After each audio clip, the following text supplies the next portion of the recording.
अब आप लोगों को मैं बताने जा रहा हूँ, देखिए ये चंपारण विद्रोह। चंपारण विद्रोह क्या? चंपारण, चंपारण सवाल है, सुनो बेटी। चंपारण क्या है? तो चंपारण जिला है। बिहार में कुल कितने जिले हैं? और उन 38 जिलों में, बिहार में कितने जिले हैं? 38 जिले हैं। और इन 38 जिलों में से जैसे हम लोगों का गोपालगंज, सिवान, छपरा ये सब जिला है, ऐसे ही चंपारण भी एक बिहार का जिला है। ठीक है, अभी पूर्वी चंपारण और पश्चिमी चंपारण दो भागों में उमट गया, लेकिन चंपारण जिला जो है क्यों प्रसिद्ध है? या महात्मा गांधी का आंदोलन जो शुरू हुआ चंपारण से जो शुरू हुआ, आखिर क्या वजह है कि 1917 ईस्वी में, कब? 1917 ईस्वी में महात्मा गांधी चंपारण गए और यह 1917 का उनका चंपारण जाना यानी चंपारण यात्रा क्यों इतना प्रसिद्ध है इतिहास के पन्नों में? तो देखिए, मैं एक छोटी सी घटना आपको बता रहा हूँ। ये जिसको चंपारण विद्रोह या चंपारण आंदोलन के नाम से जाना जाता है, वहां पे अंग्रेज लोग जानते हैं कर क्या रहे थे?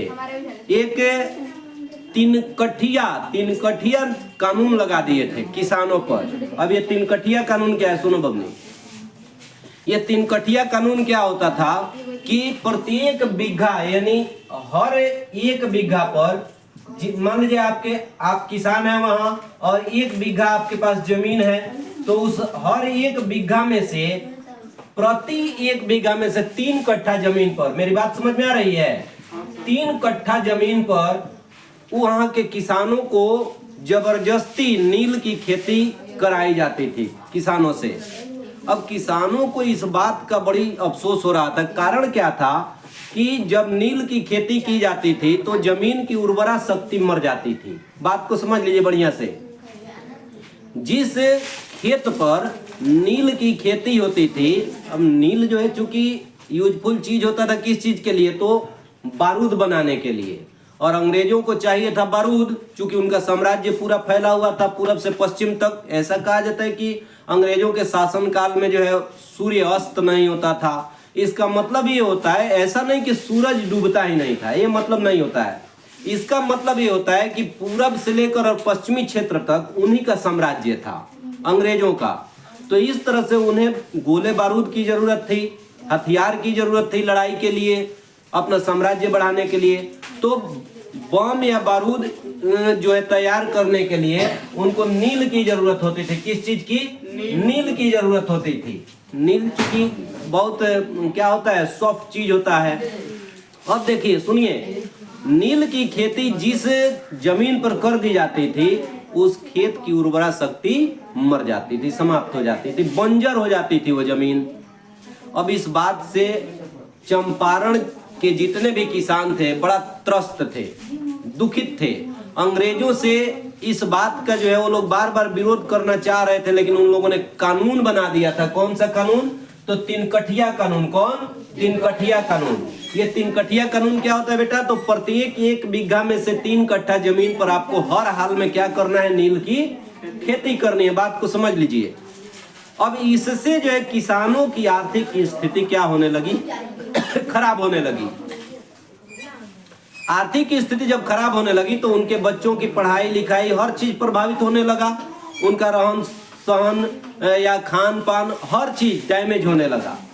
तो इस तरह से बेटे बड़ा इसका जो है दूरगामी असर हो रहा था ये 3 कठिया खेती के कानून से। इस बात से त्रस्त होकर एक चंपारण का रहने वाला व्यक्ति, एक किसान जिसका नाम था राजकुमार शुक्ल। राजकुमार शुक्ल, क्या नाम था? राजकुमार शुक्ल। वह महात्मा गांधी से मिलने के लिए गुजरात आया। किसने? राजकुमार शुक्ल ने। और गुजरात आकर उन्होंने जो है महात्मा गांधी से अपनी सारी व्यथा उन्होंने बताई कि देखिए हम लोगों के साथ जो अंग्रेज कितना अत्याचार कर रहे हैं, जमीन है हमारी और वो लोग जबरदस्ती जो है हमसे नील की खेती करा रहे हैं, जिससे हमारी आर्थिक स्थिति क्या हो रही है? खराब होते जा रही है, दिन प्रतिदिन बद से बदतर होते जा रही है। अब महात्मा गांधी से सारी बातों को जब राजकुमार शुक्ल ने सारी बातों को बताई तो महात्मा गांधी कहे कि ठीक है चलो मैं आता हूं आपके चंपारण में। महात्मा गांधी कब? 17 में। कब आए बेटे?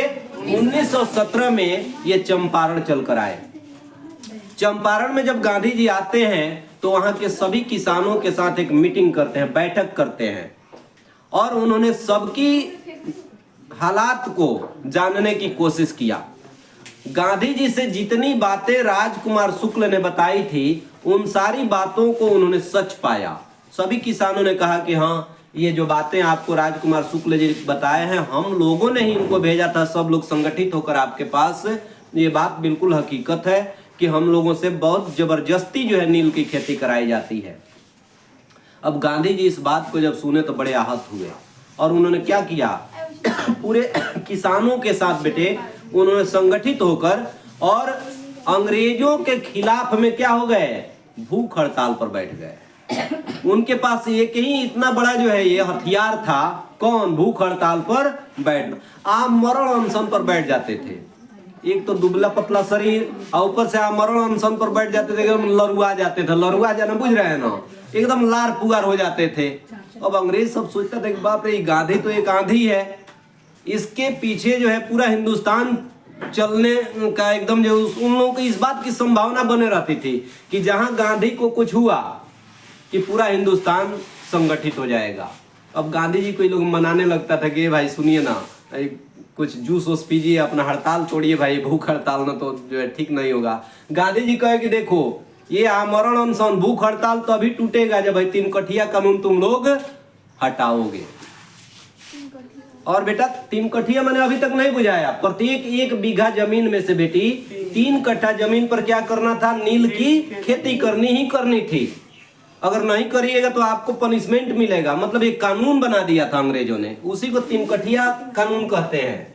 मतलब हर बीघा आपके पास 1 बीघा जमीन है, मैंने 20 कट्ठा, 1 बीघा मैंने क्या 20 कट्ठा, तो उस 20 कट्ठा जमीन में से, जमीन है आप ही की, लेकिन 3 कट्ठा जमीन पर नील की खेती करनी होती थी। अब नील की खेती करने से क्या होता था कि जमीन की उर्वरा शक्ति मर जाती थी। और इस तरह से जो है गांधी जी क्या किए कि वहां के सभी किसानों के साथ मिलकर भूख हड़ताल कर दिए। और उस भूख हड़ताल में अब जो है अंग्रेजों को झुकना पड़ा, किनके सामने, गांधी जी के सामने। ठीक है, तो गांधी जी के सामने जब झुके तो 3 कठिया कानून क्या हुआ, समाप्त हुआ। इस तरह से 1917 की जो घटना है इतिहास के पन्नों में काफी प्रचलित है, प्रसिद्ध है। चंपारण विद्रोह या चंपारण आंदोलन के नाम से इसको जाना जाता है, जहां पे नील की खेती का क्या पुरजोर विरोध हुआ और उसमें अंग्रेज लोग क्या हुए, हारे। मतलब अंग्रेजों को झुकना पड़ा गांधी जी के साथ।